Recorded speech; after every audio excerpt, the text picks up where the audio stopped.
दंडी चिन्नाजीयर स्वामी जी,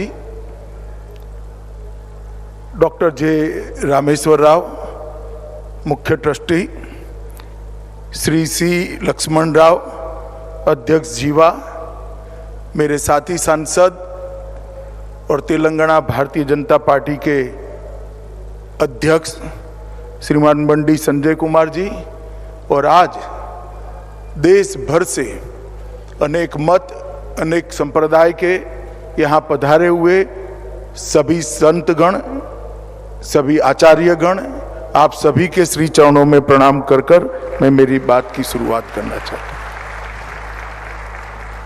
स्वामी जी की विनम्रता कई बार क्षोभजनक कुछ लोगों के लिए हो जाती है।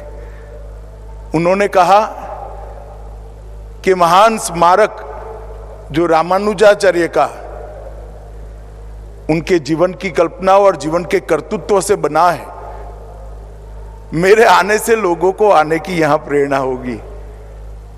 स्वामी जी, संतों का स्वभाव होता है सूक्ष्म लोगों को बढ़ाई कर कर बड़े करना, परंतु मैं जानता हूं यहां आकर मैं आज चेतना और उत्साह दोनों को प्राप्त कर कर मेरे जीवन में आगे बढ़ने वाला हूं।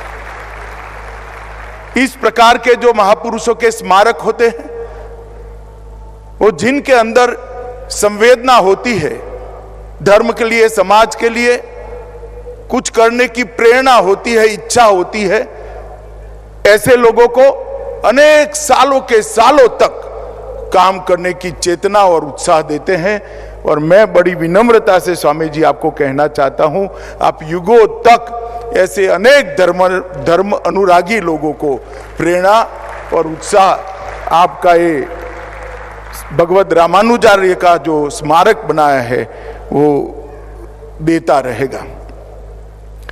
पूज्य संतगण यहां उपस्थित है, मैं इस सबके भी कहना चाहता हूं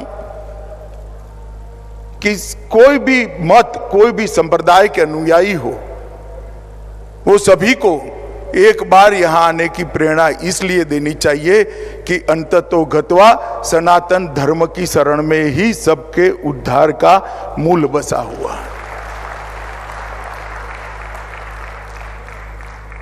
रामानुजाचार्य के जीवन के 1000 साल उनकी सहस्त्राब्दी, इसका इससे बड़ा उनके काम को कोई भावांजलि भी नहीं हो सकती, स्मरणांजलि भी नहीं हो सकती, कार्यांजलि भी नहीं हो सकती।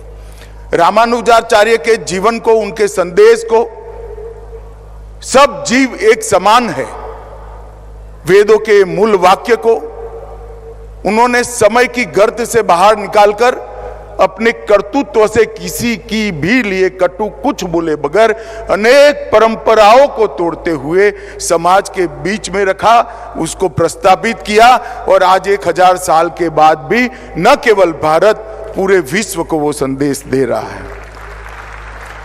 इस स्टैच्यू ऑफ इक्विटी की प्रतिमा अभी हमारे देश के सम्माननीय प्रधानमंत्री श्रीमान नरेंद्र मोदी जी और दंडी स्वामी जी के कर कमलों से इसका उद्घाटन हुआ।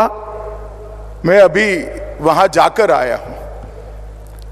अगर दूर से देखते हैं तो ये प्रतिमा दूर से देखते ही अद्भुत आत्मा को शांति देती है, चित्त को प्रसन्नता करती है और मन को आह्लाद कर देती है। मगर जैसे ही नजदीक जाते हैं और वो हॉल से होकर रामानुजाचार्य का संदेश देश की सभी भाषाओं में सभी मुमुक्षुओं को मिल पाए, इस प्रकार की व्यवस्था जो स्वामी जी ने की है, उसको ग्राह्य करते करते करते समय निकालकर जब ऊपर जाकर रामानुजाचार्य के विराट मूर्ति का दर्शन होता है, तब मालूम होता है कि हम कितने बड़े महापुरुष को प्रणाम करने के लिए आए हैं। भगवत रामानुजाचार्य ये पूरे देश, पूरी दुनिया के लिए इक्वालिटी का, समता का जो संदेश दिया, वो इस स्मारक के बाद युगों युगों तक न केवल भारत, समग्र विश्व में ये अपना संदेश, सनातन धर्म का संदेश फैलाने का काम करेगा, उसका मुझे विश्वास है। भारत के इतिहास को महाभारत के पहले से लेकर रामायण काल से लेकर आज तक देखे थे, बहुत सारे उतार चढ़ाव आए हैं और सनातन धर्म भी काल की अनेक थपेड़ों को खाते खाते खाते खाते अपनी अस्तित्व को बचाते हुए कभी दैदीप्यमान स्वरूप से, कभी आगे आने वाले स्वरूप में जाने के लिए एक प्रकार से कभी काल बाह्य होने बगैर सनातन धर्म भी इसके साथ ही आगे बढ़ता गया। हमने देखा है सनातन धर्म पर जब जब संकट आया, कोई न कोई आया जिसने सनातन धर्म की ज्योत को प्रज्वलित की, दैदीप्यमान की और एक ज्ञान यात्रा को समग्र विश्व में आगे बढ़ाया है। रामानुजाचार्य भी एक ऐसे ही व्यक्ति थे जिन्होंने शंकराचार्य के बाद एक काम को बहुत अच्छे तरीके से किया। आदि शंकर ने ढेर सारे मतांतरों को एक करते हुए सनातन धर्म की छत्र छाया में देश को एक करने का, एक छतरी के नीचे लाने का काम किया और रामानुजाचार्य ने अपने जीवन कवन से पूरे देश को सनातन धर्म के साथ जोड़ने का काम किया। कई सारे कुरिवाज, कुप्रथाएं कटु विरोध करे बगैर अपने कर्म से उन्होंने बदली। कई बार मैं जब पढ़ता हूं तब मुझे विचार आता है कि सनातन धर्म में ऐसा क्या है कि जिसकी धारा क्षुण्ण रूप से कालबाह्य होए बगैर बह ही जाती है, बह ही जाती है। ऐसा क्या है, इसके अंदर अमृत तत्व क्या है? और कई सारे धर्मों का भी अभ्यास करते हैं। जब तुलनात्मक अभ्यास करते हैं तो नजर में आता है कि सनातन धर्म में मैं ही सत्य हूं, ये जड़ता और अहंकार नहीं। हमारे यहां शास्त्रार्थ की व्यवस्था रही, खंडन की व्यवस्था रही, मंडन की व्यवस्था रही और श्रेष्ठ को स्वीकारने की विनम्रता भी रही। और इसी के कारण सनातन धर्म आगे बढ़ता गया, बढ़ता गया, बढ़ता गया। हो सकता है आज ध्यान से देखने वालों को देखे कि हम काफी पिछड़ गए हैं, मगर ये सारे देश के सभी मतों के संप्रदाय के आचार्य यहाँ बैठे हैं। आप सभी को देखकर मुझे पूरा भरोसा है कि यात्रा ना कभी रुकेगी, ना कभी थमेगी और फिर से एक बार दिग्विजयी होकर पूरे विश्व के अंदर ज्ञान का प्रचार और प्रसार करेगी। आज मैं जब यहाँ आया हूँ तब इस पवित्र भूमि पर, यहाँ पर जो स्मारक बनाया है और इसके साथ साथ वेद अभ्यास की भी व्यवस्था करी है।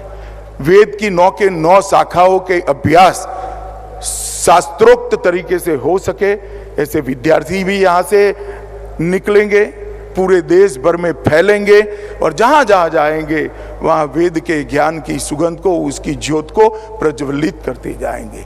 और इसके साथ रामानुजाचार्य का जो संदेश था, उनका जीवन का संदेश था, और इस संदेश को हर व्यक्ति समझ सके, इस प्रकार से यही स्मारक के साथ देश की सभी भाषाओं में प्रसारित करने का काम स्वामी जी ने किया है। मैं फिर से पूज्य श्री चिन्ना जीयर स्वामी जी को बहुत बहुत बहुत बहुत समग्र देश की ओर से साधुवाद और धन्यवाद करना चाहता हूं। आज जब मैं यहाँ आया हूं तब यहाँ पर 1035 कुंड के साथ श्री लक्ष्मी नारायण महायज्ञ भी हो रहा है।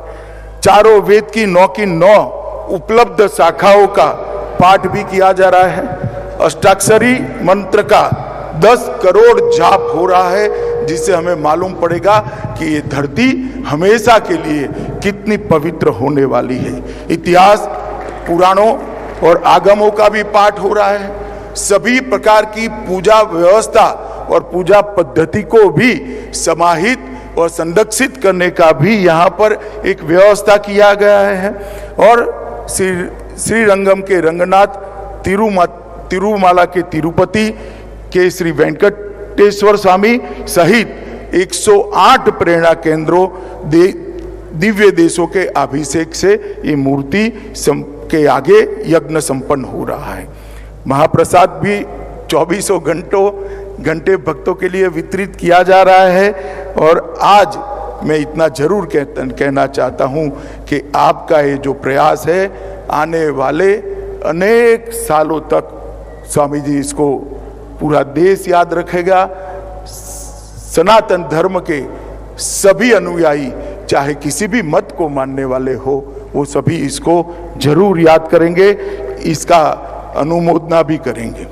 मेरा स्वामी जी से परिचय 2003 में गुजरात में जब भूकंप आया तब हुआ था। स्वामी जी चुपचाप कोई सुविधा, सरकारी सुविधा मांगे बगैर एक गांव पकड़कर बैठ गए थे और वो गांव को पूरा बनाकर ही वहां से। इसके बाद में भी मेरा 2 बार संपर्क आया। मैं वो गांव के उद्घाटन के लिए वहां कच्छ गया था जो स्वामी जी ने बनाया था। और उसके बाद भी जब भी मिला, मुझे आश्चर्य होता है कि इतने बड़े बड़े काम करने की प्रेरणा स्वामी जी कहाँ से लाते हैं और ईश्वर उनको पूरी करने की भी बहुत बड़ी क्षमता देता है। आज वैदिक परंपरा और संस्कृति की शिक्षा देने का आपने यहाँ पर जो काम शुरू किया है, मैं ईश्वर से हमेशा प्रार्थना करूंगा, स्वामी जी मेरी नित्य प्रार्थना का हिस्सा रहेगा कि ये काम अनेक युगों तक चलता रहे और सनातन धर्म की सेवा करता रहे। इतने सारे विद्वानों के सामने, इतने सारे संतों के सामने विशिष्टाद्वैत दर्शन पर मेरे लिए कुछ बोलना असंभव है। मैं जन्म से वैष्णव हूं और शुद्धाद्वैत का अनुयायी हूं। मेरी माता वल्लभाचार्य के शुद्धाद्वैत के आधार पर ही पूरा जीवन जी, मगर मैं यहाँ विशिष्टाद्वैत पर कोई बात करना नहीं चाहता, क्योंकि ना मेरी योग्यता है, ना इतने बड़े संतों के सामने मैं कुछ बोल सकता हूँ। परंतु मैं इतना जरूर कहना चाहता हूँ कि आज जब मैं आया हूँ तब मैं रामानुजाचार्य के लिए जरूर कुछ बात करना चाहूँ। हिंदू पंचांग में इसका चक्र 60 साल का होता है और 60वां जन्मदिन षष्ठ अब्द पूर्ति के नाम से मनाया जाता है। और हमारे यहाँ शास्त्रों में मनुष्य के पूर्ण जीवन काल का अर्थ है 2 चक्र को जो जीवित रहता है 120 साल के पूर्ण जीवन की कल्पना करी है। और रामानुजाचार्य ने भी 120 साल का पूर्ण आयुष्य इस पृथ्वी पर भोगा। और ईश्वर ने ही ढेर सारे कुरिवाजों को सनातन धर्म से बाहर निकालने के लिए और इतनी मधुरता के साथ अपने कर्तृत्व से बाहर निकालने के लिए रामानुजाचार्य के रूप में ही यहाँ आकर हम सब के बीच में 120 साल अपना काम करने का एक प्रयास किया था। और इसी का परिणाम है कि आज सनातन धर्म पूरा एक होकर फिर से एक बार नई ऊर्जा के साथ आगे बढ़ने की दिशा में जा रहा है। समाज में समता समरसता स्थापित करने के लिए द्वैत अद्वैत फिर विशिष्टाद्वैत, और उसमें भी आगे कई आचार्यों ने अनेक प्रकार से इसकी मीमांसा की। ब्रह्म सूत्र के एक प्रकार से जटिल ज्ञान से लोकभोग्य ज्ञान को बनाने का काम इन आचार्यों ने किया। और इसी के माध्यम से आज अनेक लोग बहुत बड़ा ज्ञान न होने के बावजूद भी अपना जीवन वेद के बताए रास्तों पर जी रहे हैं, क्योंकि आचार्यों ने जो जीवन पद्धति को बताया उसी को आचरण में रखा। और आज ज्ञान न होने के बावजूद भी कई लोग वेद के आधार पर अपना जीवन जीते हैं। उसमें सबसे बड़ा योगदान रामानुजाचार्य जी का था। आदिशंकर के अद्वैत दर्शन, माधवाचार्य के द्वैत दर्शन और रामानुजाचार्य के विशिष्टाद्वैत के कारण ही आज वैष्णव संप्रदाय ने अनेक प्रकार के जीवों को आगे बढ़ने का और वेद आधारित जीवन जीने का रास्ता प्रशस्त हुआ है। रामानुजाचार्य ने मध्यम मार्ग को व्याख्यायित करते हुए विशिष्टाद्वैत की अवधारणा दी और भारतीय समाज में एकत्व लाने का, स्थापित करने का एक क्रांतिकारी काम किया। रामानुजाचार्य के विशिष्ट द्वैत दर्शन के कारण ही पूरब से पश्चिम और उत्तर से दक्षिण तक भारत एक सूत्र में बना। कई सारे भक्ति आंदोलनों के मूल ढूंढेंगे तो रामानुजाचार्य के विशिष्ट द्वैत के अंदर ही हमें मिलेंगे। मैं आगे इस पर आपको बताऊंगा। यहाँ पर बहुत सारे संत बैठे हैं। रामानुजाचार्य के जीवन को, इनके योगदान को सरल शब्दों में कुछ विभागों में अगर बांट देते हैं तो समता, समरसता एक, ज्ञान ग्रहण में समानता, सभी को ज्ञान ग्रहण करने का अधिकार है और ये भी उन्होंने प्रस्तापित किया।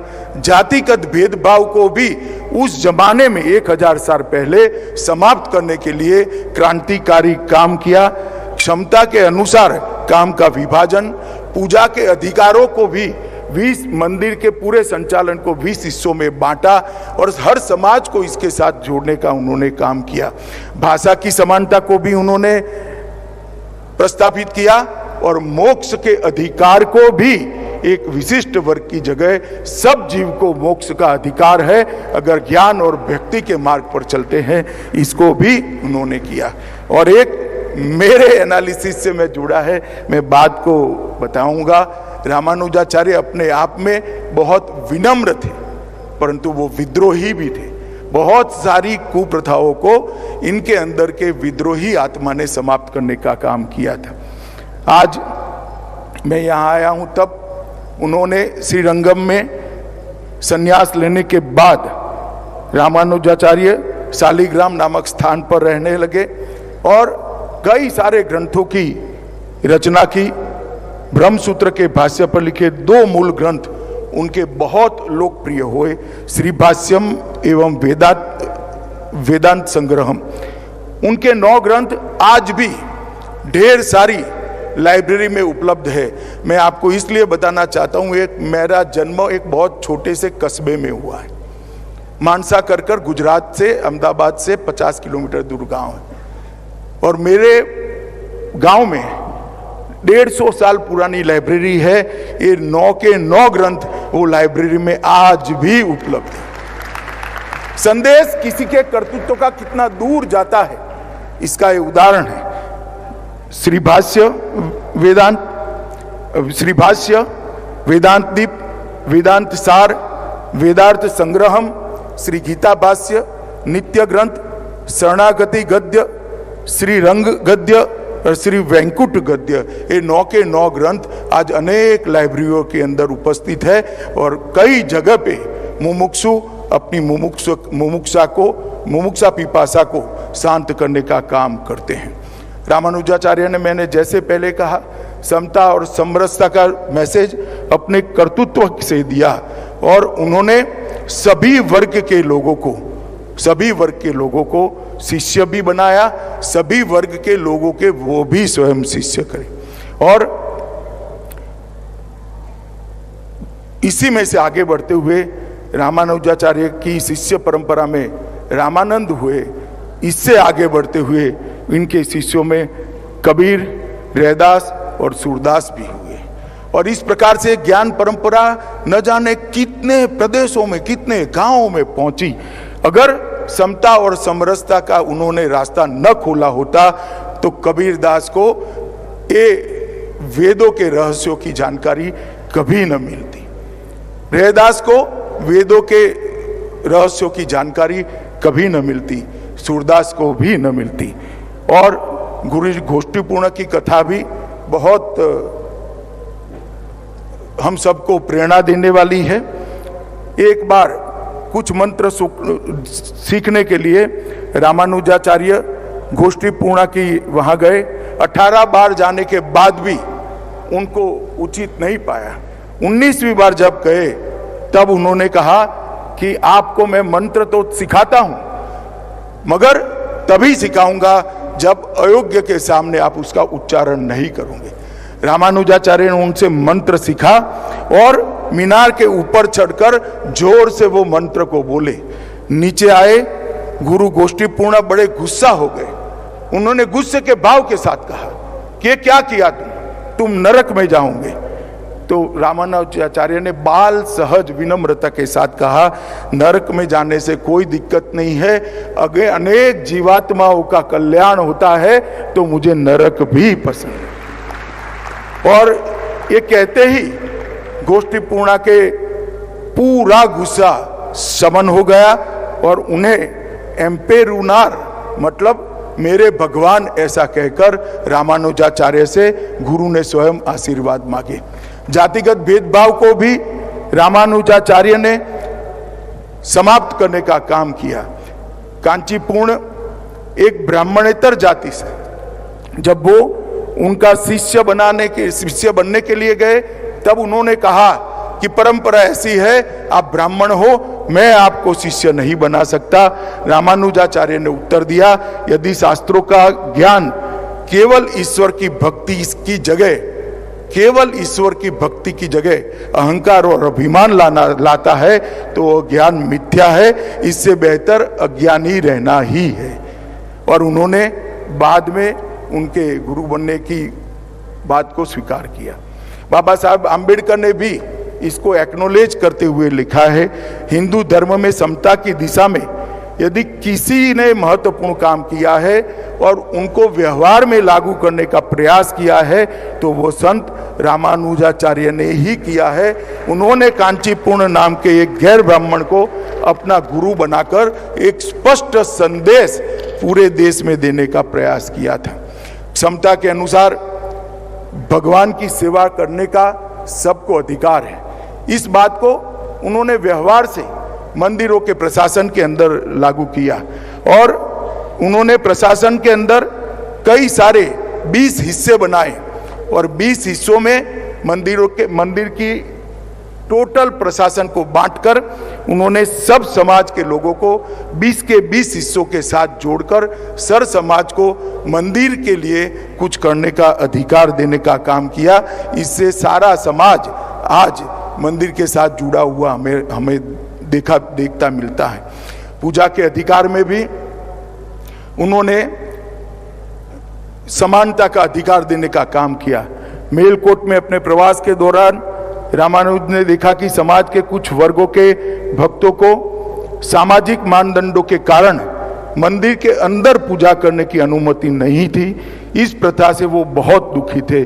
उन्होंने पुरानी प्रथा में कोई बदलाव करे बगैर एक नई प्रथा शुरू की। किसी भी भक्त की पृष्ठभूमि की परवाह किए बगैर भगवान की पूजा करने की अनुमति देने का मार्ग प्रशस्त किया और घर पर भगवान की देवता स्वरूप की व्यक्तिगत पूजा को सरल और व्यवस्थित किया। मित्रों, जब हमें दिखता है कि भगवान को मंदिर की जगह घर में ले जाकर समाज के हर वर्ग को पूजा का अधिकार दिया, आगे चलकर जब आक्रांताओं ने हिंदुस्तान पर आक्रमण किया और मंदिर ध्वस्त होने लगे, रामानुजाचार्य ने भगवान को घर में रखकर पूजित करने की जो परंपराएं की थी, इसी के कारण हमारा सनातन धर्म आज बचा हुआ था। आज मेरे घर में भी राजभोग की सेवा लगी हुई है, मेरे घर में भी भगवान को भोग धराए जाते हैं। ये बहुत बड़ा काम था जिन्होंने कपड़े से कपड़े समय के अंदर हमारे सनातन धर्म को टिकाने का काम किया और आगे बढ़ाने का काम। महिला सशक्तिकरण के लिए भी भगवत रामानुजाचार्य ने ढेर सारे काम करे। तिरुवल्ली में एक दलित महिला के साथ शास्त्रार्थ के बाद उन्होंने उस महिला से कहा कि आप मुझसे कई गुना ज्यादा ज्ञानी है। इसके बाद संत रामानुजाचार्य ने इस महिला को दीक्षा दी और उसकी मूर्ति बनाकर, एक दलित महिला की मूर्ति बनाकर मंदिर में प्रस्थापित कर समग्र सनातन धर्म के अनुयायियों को एक संदेश देने का काम उन्होंने किया। भाषा की समानता के लिए भी उन्होंने बहुत सारा काम किया। संस्कृत भाषा के वेद, वेदांत, भगवत गीता, ब्रह्मसूत्र साहित्य का सम्मान करते रहे, परंतु उन्होंने अजवारों के तमिल छंदों को भी मान देने की शुरुआत की और इसके अंदर भी वेद के ज्ञान को ट्रांसलेट करने का काम किया। रामानुजाचार्य ये दोनों भाषाओं को अपनी दोनों आंख मानते थे। इसके कारण ये प्रदेश के अंदर भी आज वेद बचा हुआ है। मोक्ष का अधिकार सिर्फ सन्यासियों को होता था, ऐसी किंवदंती थी। रामानुजाचार्य ने बताया अगर छोड़ना ही सन्यास है तो अपने जीवात्मा की रक्षा जो ईश्वर पर छोड़ देता है, अपने जीवन को, अपने भाग्य को ईश्वर पर छोड़ देता है, वह भी सन्यासी है और उसको भी मोक्ष का अधिकार है। अपनी सर्वस्व ईश्वर को सौंपने वाला व्यक्ति मोक्ष का अधिकार होता है और सर्व वर्ण के सभी पुरुष और महिलाओं को मोक्ष के अधिकार का भी उन्होंने किया। अंत में मैं एक बात कहना चाहता हूं, उनके पूरे जीवन में हमने तो देखा नहीं, ना सुना है, आज ना कोई रामानुजाचार्य से देखा हुआ व्यक्ति इस पृथ्वी पर अस्तित्व में है, परंतु उनके जीवन से इतना मालूम पड़ता है कि बहुत विनम्रता के साथ बहुत सारी कुप्रथाओं को उन्होंने बदलने का काम किया। मगर वो आत्मा के अंदर, उनके आत्मा के अंदर कुप्रथाओं के प्रति विद्रोह का ही भाव था। विनम्रता और विद्रोह दो मिल जाते हैं तो सुधार जन्म लेता है। कुप्रथा को अविवेक करे बगैर अपने कर्तृत्व से बदलना, इसी को सुधार कहते हैं और ये काम भगवत रामानुजाचार्य ने किया है। और आज मैं इतना जरूर कह सकता हूं, मैं देश भर के हिस्सों का मैंने भ्रमण किया है, देश भर के श्रद्धा केंद्रों के अंदर जाकर मैंने मेरा सर्च चुका है। कई सारे संप्रदायों में इसके मूल में जाते हैं तो रामानुजाचार्य का विशिष्ट अद्वैत ही आता है। मैं कुछ उदाहरण जरूर देना चाहता हूं। महाराष्ट्र में वारकरी संप्रदाय के मूल में जाएंगे तो आपको रामानुजाचार्य का विशिष्ट अद्वैत का सिद्धांत मिलेगा। राजस्थान और गुजरात के वल्लभ संप्रदाय में जाएंगे तो भी वो मिलेगा। मध्य भारत, बंगाल और मणिपुर के चैतन्य संप्रदाय में जाएंगे तो उसके मूल में भी ये मिलेगा। और असम के शंकर देव और माधव देव के मूल में जाएंगे, उनके उपदेशों के मूल में जाएंगे तो भी आपको विशिष्ट अद्वैत मिलेगा। एक व्यक्ति ने जो सिद्धांत प्रतिपाद किया जिसमें समानता का मूल मंत्र था, उसके देश के अनेक हिस्सों में, शायद रामानुजाचार्य अपने जीवन में कभी मणिपुर नहीं गए होंगे, ना आसाम गए होंगे, परंतु गुजरात के एक छोटे से गांव में भी जाएंगे तो आज वल्लभ संप्रदाय के अनुयायी मिलेंगे। आसाम के अंतिम गांव में मैं गया हूं जो बांग्लादेश के बॉर्डर पर है, वहां पर भी शंकर देव के अनुयायी मिलते हैं। और बंगाल के अंतिम गांव में भी गया हूं, वहां पर भी चैतन्य महाप्रभु का कीर्तन करने वाले लोग, भक्ति संप्रदाय के लोग मिलते हैं। स्वामी रामानंद के बारे में कौन नहीं जानता। स्वामी रामानंद जी के 12 प्रमुख शिष्यों में कबीरदास भी रहे। नाभादास जी, सेननाई, पीपादास, सूरदास सहित 12 महापुरुषों की परंपरा भी रामानुज से ही उत्पन्न हुई है। इस परंपरा का गुणगान करते हुए कबीरदास जी ने एक दोहे में लिखा है, श्री नारायण मूल हमारे, रामानुज की शाख, रंगकार में रमता जो की, गुरु रामानंद ने भाग। एक व्यक्ति के जीवन से जो दक्षिण भारत में जन्मा, तमिलनाडु में जन्मा, उसने कबीरदास को प्रेरणा देने का काम किया और कबीरदास ने समाज के सभी निचले वर्गों को उठाने का काम किया। और आज मैं इतना जरूर कहता हूं कि उन्होंने ढेर सारे मैनेजमेंट के लिए भी काम किए थे, मगर इसके बारे में जाने का भी समय नहीं है। आज मैं इतना कहना चाहता हूं, विशिष्टाद्वैत दर्शन और भक्ति संप्रदाय, ये दोनों जब तक पृथ्वी रहेगी तब तक अक्षुण्ण रहेंगे, कभी कालबाह्य नहीं होंगे। और स्वामी जी आपने बनाई हुई मूर्ति भी युगों युगों तक रामानुजाचार्य के संदेश को आगे बढ़ाती जाएगी। और पूज्य संतों और माताओं, बहनों, भाइयों को भी मैं कहना चाहता हूँ, ये विधि का ही आशीर्वाद है, विधाता का ही आशीर्वाद है कि जिस कालखंड में स्टैच्यू ऑफ इक्विटी बनता है, उसी कालखंड में राम मंदिर का भी पुनर्निर्माण, भव्य राम मंदिर का होता है। इसी कालखंड में काशी विश्वनाथ कॉरिडोर का भी 650 साल के बाद पुनरुद्धार होता है। इसी कालखंड में केदार धाम भी बनता है। इसी कालखंड के अंदर बद्री धाम का भी पुनर्निर्माण का नींव डाला जाता है। एक कालखंड है जहां से सनातन धर्म को उठकर जागरूक होकर समग्र विश्व के अंदर अपने दैदीप्यमान ज्ञान को आगे बढ़ाना है मित्रों। और आज मुझे यहां पर इस कार्यक्रम में स्वामी जी ने निमंत्रित किया। मैं जीवन भर आपका कृतज्ञ रहूंगा स्वामी जी। आपने ये महान कार्य के अंदर मुझे जोड़ा और रामानुजाचार्य के लिए कुछ बोलने का मुझे अवसर दिया।